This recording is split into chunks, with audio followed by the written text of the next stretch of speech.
The general manager of the Atlanta Hawks today because there was a process. Alston and Bird interviewed 19 people. They went through 24,000 documents. They came with a conclusion that, and a recommendation for a punishment, which I took their advice and then far exceeded their advice as far as my punishment, which I've kept private. People are hurt. My biggest message is you come and you cheer for the players. The players didn't do anything. Don't punish the players. These guys are hurting as bad as anyone. I just said to them, say what's in your heart. Feel what you have to feel. And I apologized to them. I said, you wear Atlanta on your chest. You certainly don't deserve this. Hawks CEO Steve Koonin. Ferry has been disciplined by the CEO for making racially charged comments about Luol Deng when the team pursued the free agent this year. The team did not provide any of the details of the discipline.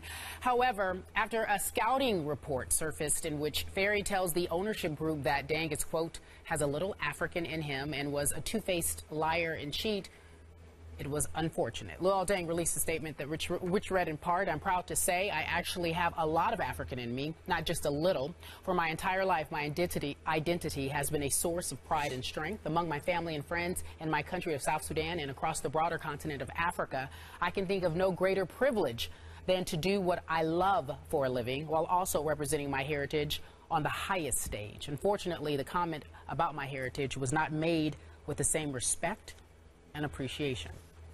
Stephen A., we're talking about Ferry. Are you okay with him staying on as GM?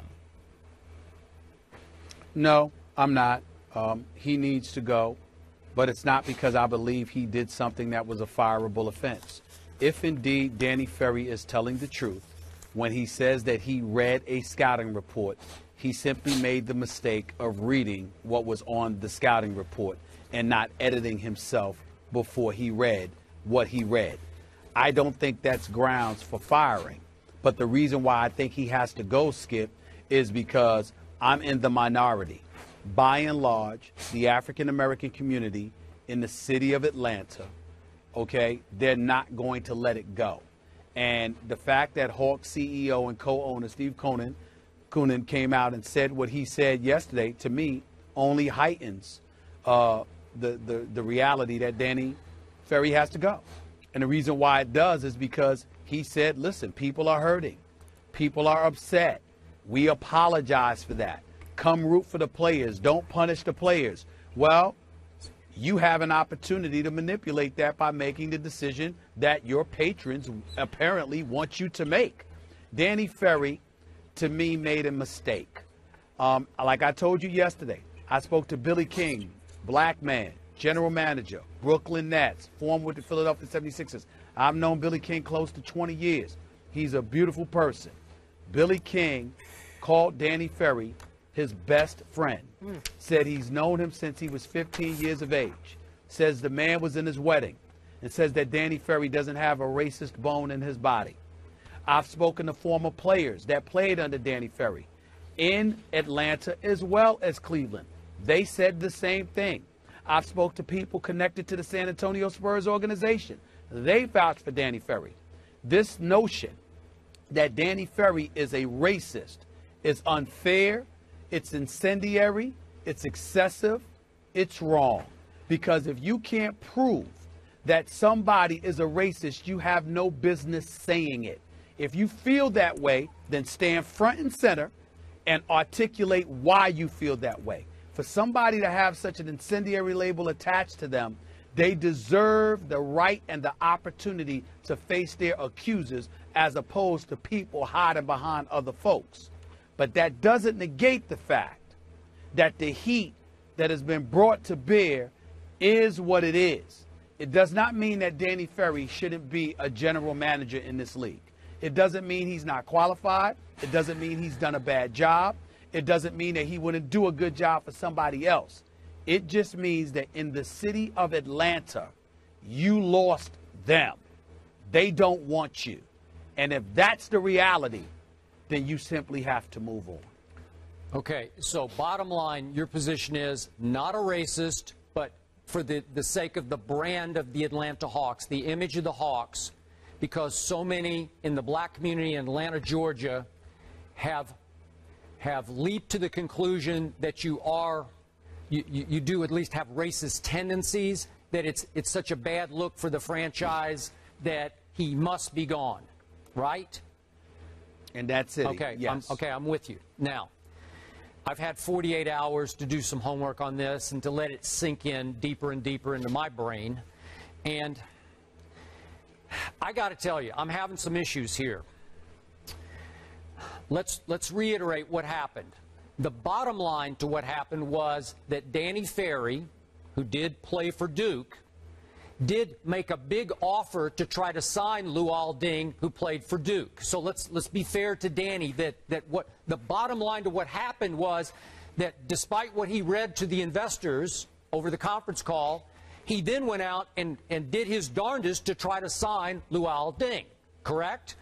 Because Miami slightly outbid the Atlanta Hawks, and Luol thought that in the wake of LeBron and Miami, okay, well, that might be a better fit for me and a little more money for me. But let's keep in mind, to be fair, that Danny did try to sign Luol Deng. Now, back to what happened.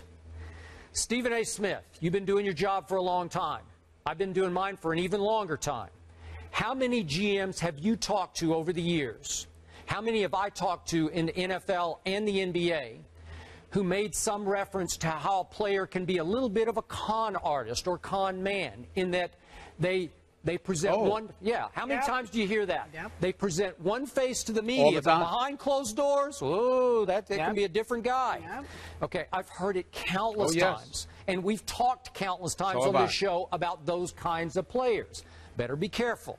So, Danny Ferry calls another member of another franchise for which Luol Deng had played, doing his due diligence, doing his intel and his homework, and he says, tell me about Luol Deng. And that member of that franchise, I'm not sure what level it was, because Danny's not going to give that up. He's not going to throw that guy, whoever it was, under that bus.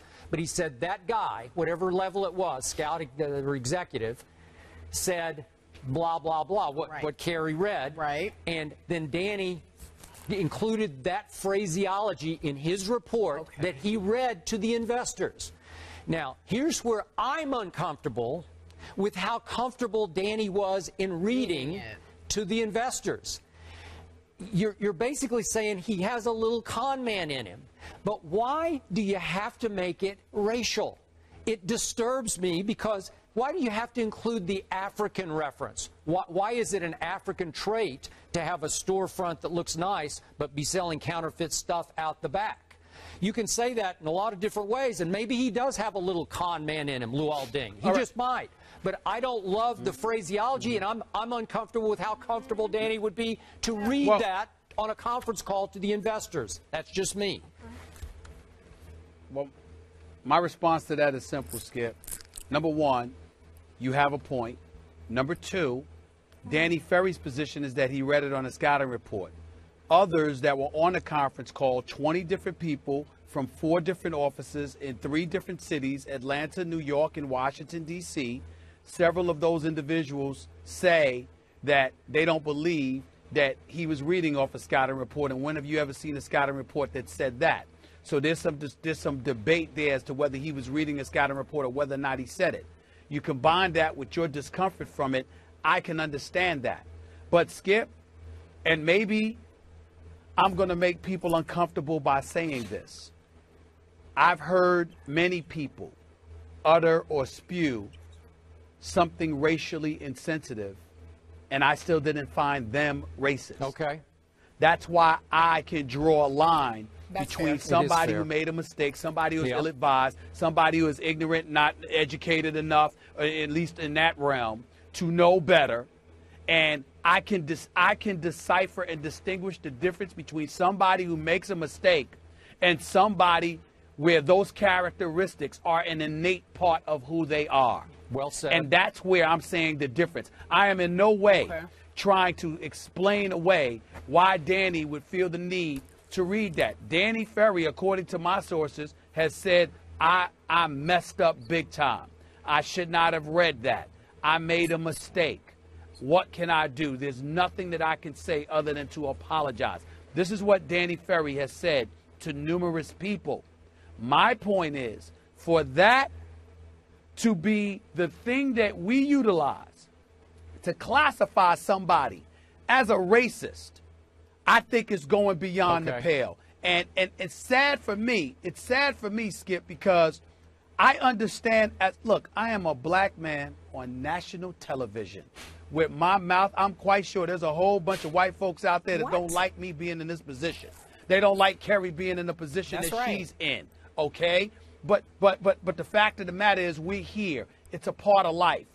The flip side, however, is that we have an obligation, Skip, not only to recognize that those people are the minority. It's not everybody that's like that. We also have an obligation as black people to make sure that we distinguish the difference between somebody who is inherently racist and others who made a mistake or are a bit ignorant to the sensitivities involving African Americans.